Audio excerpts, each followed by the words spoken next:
Welcome back to the great podcast for our fifth and final episode of the G.R.E.A.T series. Today we're talking about trials. So I'm excited to get into it. Let's go ahead and jump in. We're gonna start off by going around a circle and talking about where kind of our direction in life is right now. I'll start us off. I'm currently a senior, so I'm thinking about college. I'm looking forward to committing to the University of Chapel Hill to study political science and probably minor in business with the goal of going to law school and eventually politics. For me, okay. I committed to North Carolina Central University. I want to major in political science and then eventually go on to law school and the same career path, politics. For my chambers, I would like to commit to the Virginia Military Institute and majoring in mechanical engineering. And I want to be an aerospace engineer in the reserves, possibly. My name is Aiden Wynn. I'm a junior in high school. I'm currently looking at the United States Air Force Academy. I'm looking to major in mechanical engineering, get commissioned as an officer, and then become a pilot. My name is Morgan Bradley, and I'm a junior, and I want to go to Howard University. I want to get my law and psychology degree, and then I want to be an attorney and make my own law firm. Hey. My name is Zivian Forehand. I am also a senior. I'm currently looking towards going to UNCC to study environmental engineering and become an environmental engineer. And when I can, I would like to join the United States Army if I can. Awesome. My name is Rahul Murugan. I am my first year out of high school. My plan is to attend the University of North Carolina at Chapel Hill this fall and major in biology with the hopes to go to med school and become a physician for internal medicine. Awesome. Well, thank you very much for being here. We're happy to have you. So this G.R.E.A.T series, we're still coming from the book You Have a Brain by Dr. Ben Carson. So let's start off with a quote and something that he had to say on the topic of trials. Okay, so we've all read the book, and in the beginning, we know that one of Ben Carson's biggest issues was his anger. He's had serious anger issues throughout his life. One thing I went with the quote over and over, I kept thinking, I need help. I don't know what to do. He had just experienced something that, I hope we never have to. He was just overcome with rage. He attacked one of his best friends. He was sick. He mentioned feeling disgusted with himself. I'd argue his anger was his biggest trial in life, overcoming that. And then further along in that chapter, he stated, I realized I needed God's help. Instead of, wallowing in his anger, letting it consume him, he decided to turn to God as a way of managing his anger, controlling his anger. He mentions in the book that he picked up his mom's Bible. Immediately, he found verses on controlling your anger, verses on staying peaceful and staying calm, and he used that to kind of center himself and help himself build a better future, one that wasn't filled with anger and rage. I like that a lot. I think that really ties in nicely to our first question. And the question says, what are some challenges you have faced and what did you learn from it? And I really want to emphasize the what did you learn from it, because I think that's really what trials give you the opportunity to do, is learn and grow. As we see Ben Carson, he learned a lot about himself. And just because you have anger issues such as Ben Carson doesn't mean you have to succumb to it. He learned how to control it, how to deal with it. And that's really where growth comes from. So what are some challenges we have faced, and what do we learn from it? Can we go ahead and start with you, Rahul? Yeah, so, going through high school, a lot of people have the idea, like, for college applications, you need to do certain clubs, you need to get certain academic grades. And so I would say one of the big challenge that I had was learning how to pivot when things don't go to plan.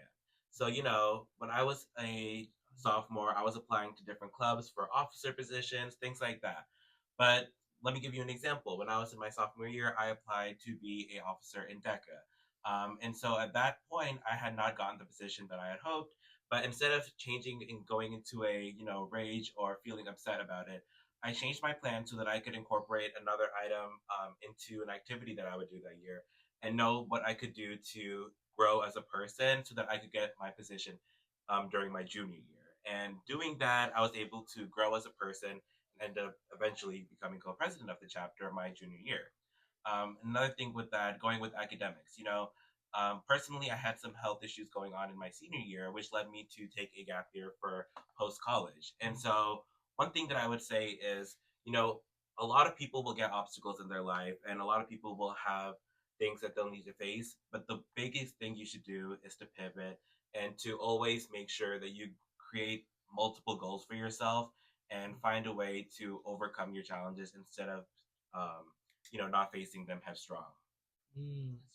Piggybacking off of what you said, which I really admire, actually. I'm kind of still focused on the pivoting part per se because I realized over time that I've had a thing with failure or like the anticipation of it more so because and like never seeing it. I never seen it all the time as something to like learn from.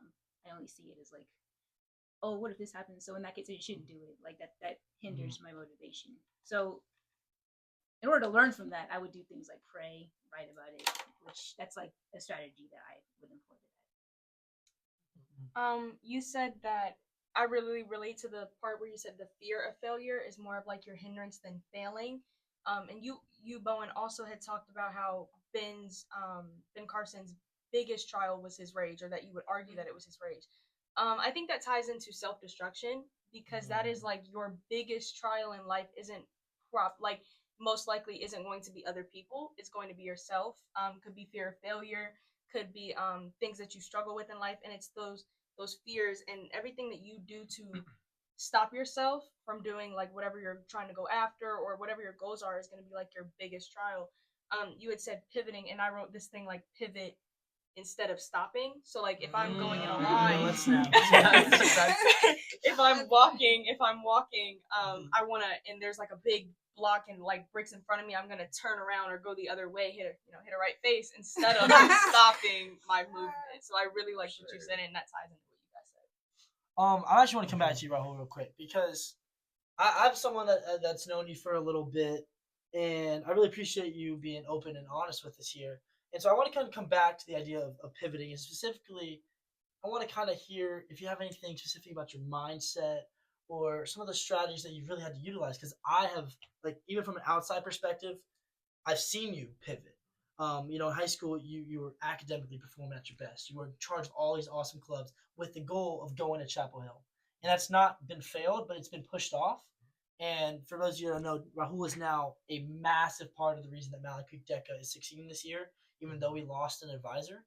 He's currently serving as one of our co-advisors and really doing great things still amidst, like you said, some medical challenges. So what are some mindsets that you've had to use to really pivot effectively? Because I think that you are someone that has pivoted effectively so that maybe some of our listeners, some people at this table could learn from some of the success that you've been doing recently. Yeah, so, it's going to sound super broad, but a lot of people say, keep an open mind. But when I say that, I would say, like, when I was finishing my senior year, I knew that, coming summer, I was going to have to change my idea of what my next year was going to look like. Whether that be, coming back to Mallard Creek as a DECA advisor, whether that be taking the year to do like classes at CPCC, whatever that be.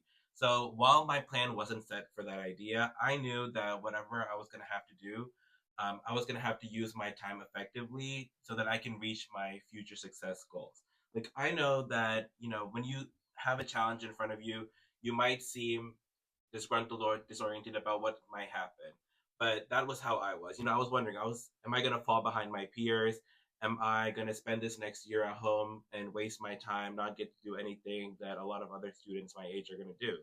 And so, that was my mindset going into the year. But when opportunities come your way, I would say make sure to take them. Mm. So when the Mallard Creek DECA advisor ended up leaving and Mallard Creek was in need of an advisor, I saw that as an opportunity to grow as a person and to grow, my qualities in my leadership qualities, to grow my quality with connections with other students, and to really grow as a person. So I took that opportunity because I kept an open mind throughout, and that's why I joined to be a Mallard Creek advisor this year. I like that a lot.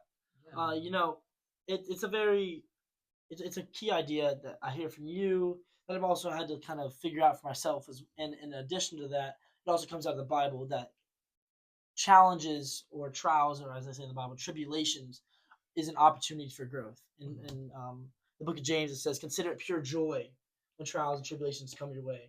And then talks about how it's an opportunity to grow in perseverance, which leads to faith, which leads to the crown of life. And taking that away from just religious, let's think about anything in life. Through struggle is how you grow. literally physically with muscles. You go to the gym not to build your muscles up. You literally break them down, and through sleep they build back up. And I think that's a good metaphor for life. Because the truth is, everyone has experiencing trials. If you think you look at anyone, their life's perfect, that's a mistake. Okay, that just shows a lack of wisdom. So what I've really had to learn through high school is there's gonna be things in life that I can't control. For me, it's I can't always control my friendships. I can't always control my family. Rahul, you're not in control of your experience right now. I'm sure everyone at this table can name something that's happened outside of their control. So for me, I come back to what can I control? If everything around me were to crumble, what can I control? So for me, that's my morning routine. No one in this world can take away the 45-minute routine that I have when I wake up. No one can take away the hour I get in the gym every day. No one can take away my diet, the way that I handle my homework, the way I organize or communicate with people.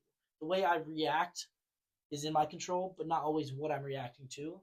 And so I think finding controllable factors is important because you can't always control the factors around you. That's definitely what I would say I've learned from challenges throughout my past, coming up on 4 years of high school.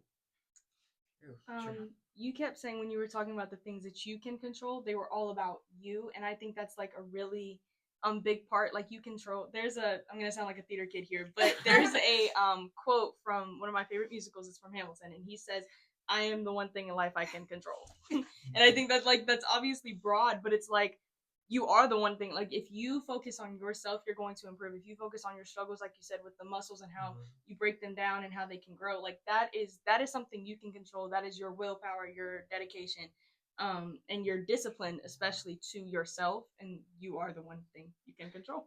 True. That took me a while to realize. Ever since I was 10, I wanted to join the U.S. military, and I had everything figured out. I was going to be a translator, and I was going to get into the engineering field. But then I realized that I couldn't join anymore. So I was like, what's going to happen to my career? But then I took my first physics class, and I completely fell in love with it. I fell in love with math. I fell in love with physics. And I realized I don't have to do one thing. I could have another thing that can make me just as happy. And I realized I can control that. I can control how much I study. I can control where I'm going to, but not everything I can control. And that's okay. But this part of me I can control. And that took me such a long time to realize, even though it's just a silly quote from Hamilton, but it's true. Yeah. I'm gonna go home and watch Hamilton after this. Just because you guys, it's time to watch it for 100 times. Good musical. Let's jump into another question. And what I have written down is what strategies do you employ during hard times? But where I also kind of want us to go with this is we keep talking about perseverance, pivoting. The truth is that's hard, right? So sometimes with trials come, we have to learn how to take care of ourselves as well.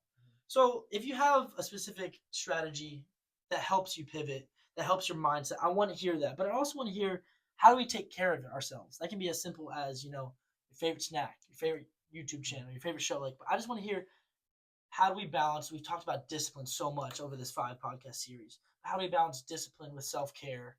And when trials come, how do we take care of ourselves? We want to start with Rahul. Do you have anything to say for that?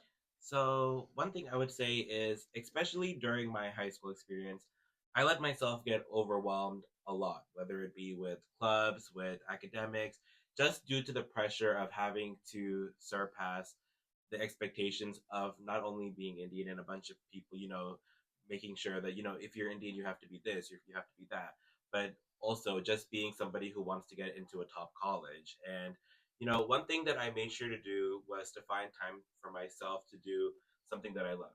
A lot of people can do something like, listen to music or, hang with their friends. But a big thing for me was Grey's Anatomy. So Grey's Anatomy is a huge show for my life. I've seen every episode at least 100 times. But a lot of times, if I'm feeling stressed, if I'm feeling down, if I just feel like I can't control the things in my life at that point, I put on an episode of Grey's Anatomy. I let myself cool down. And then I think, okay, now that I feel back at peace with myself, what can I do to accomplish the things that I couldn't originally? I like that process. I agree with that. Grey's Anatomy, but I do a similar thing with watching TV shows, or I'll watch musicals because I love musicals. I love singing, and I love listening to music. So shows, music, combine that as musicals, and there's so many online. Or another thing I do, I'll go on drives. I'll go drive around, even if it's just in my neighborhood, and I'll play music. Because sometimes you just have to kind of get away from your usual environment as a way of getting your mind out of whatever is while you're in that same environment, whatever's in your mind. Usually leaving for me, it allows me to realize that maybe it's just because of where I was at. I just needed a space to clear my head. That's very true. I agree with that. Music Mhm. is a great escape for me. It kind of quiets my thoughts. I like to drown my head in music. It feels very calming. It's part of the reason I'm in the band. Aiden, you're someone who, over this past winter season, were a dual sport athlete in the same season. State qualifier for swim. I mean, I got to see you work really hard during wrestling season, and your upcoming Big 3 for our program, which is one of our top 3. You're gonna be an officer, an executive officer. How do you take care of yourself, or do you take care of yourself? Honestly, just having some time to myself throughout the day helps me think about like what all I'm doing. It just helps me relax and just like think about, can I really handle all of this? And then What's the answer? Yeah. You think you can? I think I can. I think I got it. No, but you said you think about it. Do you have a space, or do you think maybe that's something you need to work on, find a space or a time or an activity? And what do you do to really re-energize yourself? Where do you think your energy comes from? I think I put a lot of work into the gym. I kind of use the gym as an outlet for anger, or let's say like I'm faced with a trial. I go to the gym, take all my anger out, and then after I leave the gym, I'm refreshed, re-energized. I feel like I can conquer the world. Very cool. Anyone else got any strategies? Cleaning and organizing is one of my biggest, like, okay, I need to organize something. A couple weeks ago, I was feeling really down. I was feeling really stressed out. I came in this classroom, actually took out the cabinet and then reorganized it. Because I just needed an outlet. I just needed something. I think it's, for me, something in my life needs to be organized. And so if I can't, because like we were talking about the things out of your control, if I can't organize that, I can organize something else that I can control. And then my second strategy, going 3 for 3 is a TV show. 3 for 3. I like that reference. I love Scandal, like the TV show Scandal. Oh my gosh. And Olivia Pope is she's the main character. She's very tunnel vision, which I am, and I am not good at pivoting at all. I tend to stop sometimes when I can't pivot or when I think I can't pivot. So I'm looking at a character who also maybe won't pivot in whatever she wants. I'm like, hey, so she doesn't really take all that good care of herself, so maybe that's not what I need to do. But Scandal is definitely my comfort show. I love that. Sure. I love that. I want to talk about with strategies real quick, the importance as a teenager with understanding and learning self-awareness. Teenagers, we're going through high school. In this 4-year gap, I think we can all agree we have mostly upperclassmen at this table. All upperclassmen. All upperclassmen. The change from freshman year to senior year, whether it's maturity, whether it's intelligence, whether it's relational, it is so much that we have to constantly be updating our self-awareness. That's why I've become almost addicted to the study or the learning about psychology, the science of social interaction, all this. I love that stuff. So where I had to start with was the self-awareness of what type of person I am socially. There's 3 main types I've learned: introvert, extrovert, and ambivert. Has anyone ever heard of those things? Yes. Okay. And the best definition of those are where you get your energy. That's why I asked you. I grew up a strong introvert. I got my energy from sitting in my room listening to audiobooks. I have quiet time every single day. Sit in my room, audiobooks. Then I went through a long period, probably the earlier half of high school, where I had to be with my friends. When I got my car, you wouldn't catch me at home almost any night. I would be going to cookout. I'd be going to youth groups. I'd be going out just finding friends wherever they could be, and I got all my energy from that. Now I'm clearly an ambivert. It's a little bit of both. So I hear you guys all talking, and I agree. It was kind of like a little bit of everything. For me on Sundays, I have what's called a Sunday reset. I organize my entire room, my backpack, and I look at my schedule for the week. I also find myself sometimes needing to go get away. I'll get in the car, and I will hit up some of my closer friends. And I will just need to get a new environment. And sometimes that includes vacations. Vacations are big for me. Summer vacations help me reset for the school year. We should all go on a cruise right here. Put it right here. Okay. We're going to edit that out. But yeah, I think it's just important to be aware of who you are. Maybe if you're changing a little bit, and just adapt your strategies to really becoming the best version of yourself. Because you can work as hard as you possibly can, but if you don't know how to take care of yourself, you're gonna burn out. Do we have any other questions we want to dive into? Maybe talk about the danger of burnout. Do we want to talk about that real quick? Rahul, do you have anything you want to say on that?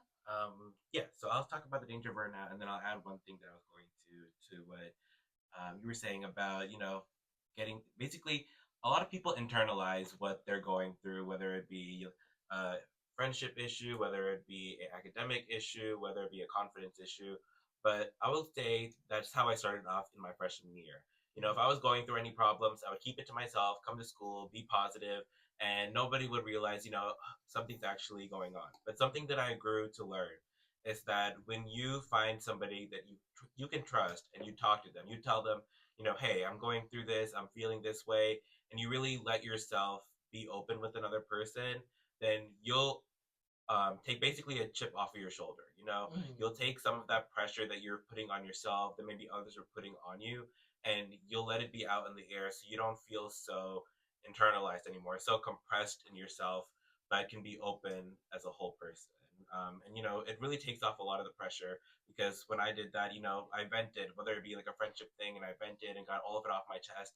I felt more relieved going into the day. I didn't leave it to be my focus for other parts of the day. It didn't affect my other daily life skills. It just really helped me become a person who could function throughout the day without having to internalize conflict. And then talking about burnout, I will say, so coming into high school and then going into my junior year. So junior year, I ended up taking a lot more classes than I was planning to, just because of the social pressures of being like a super big academic and getting into Chapel Hill. So I ended up taking my 4 classes here during the day, and then I ended up taking 6 classes after school at CPCC. And then I did that both semesters of high school my junior year, in addition to my regular clubs and stuff as well.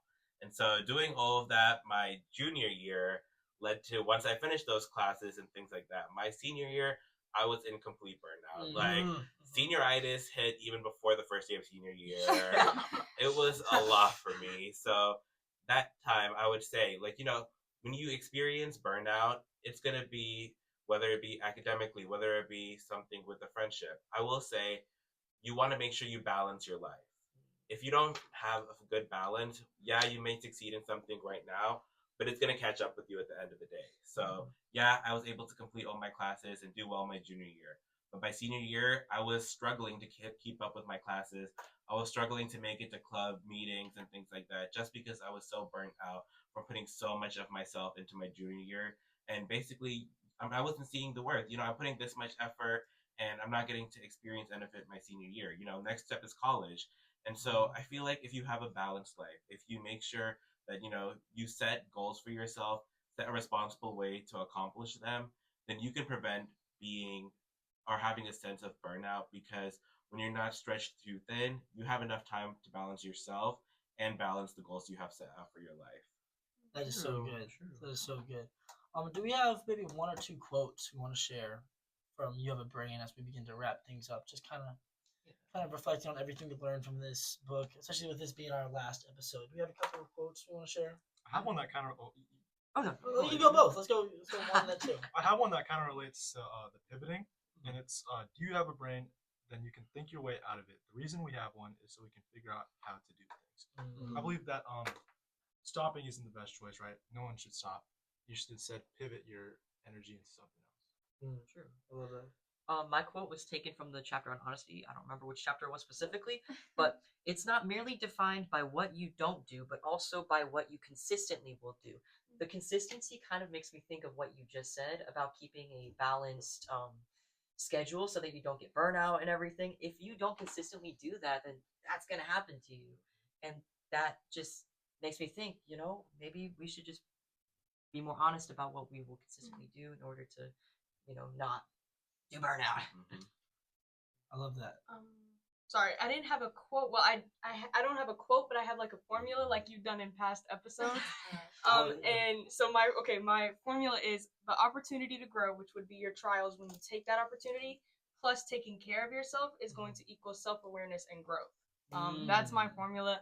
Kind of like everybody was throwing around the word opportunity. And I really love that word for trials because it's really a trial to say, hey, like you said about the Bible, like, hey, this is an advantage. I can take this and I can grow, or I cannot take this and I can struggle and then not grow.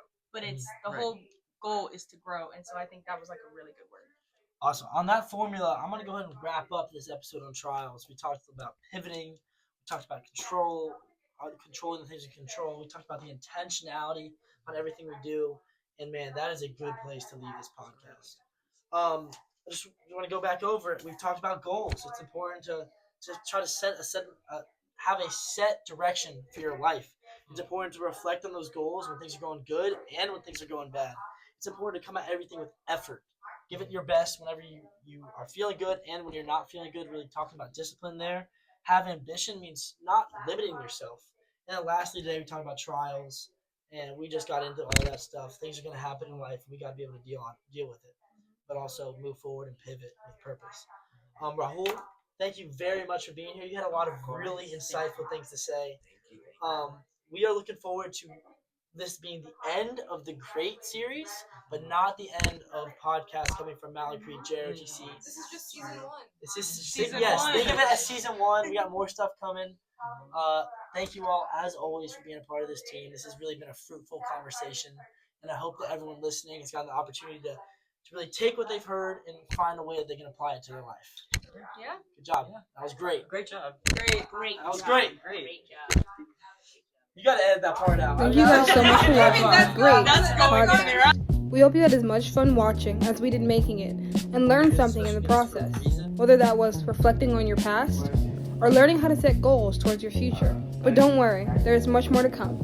Stay tuned for Season 2 of the Maverick Battalion podcast.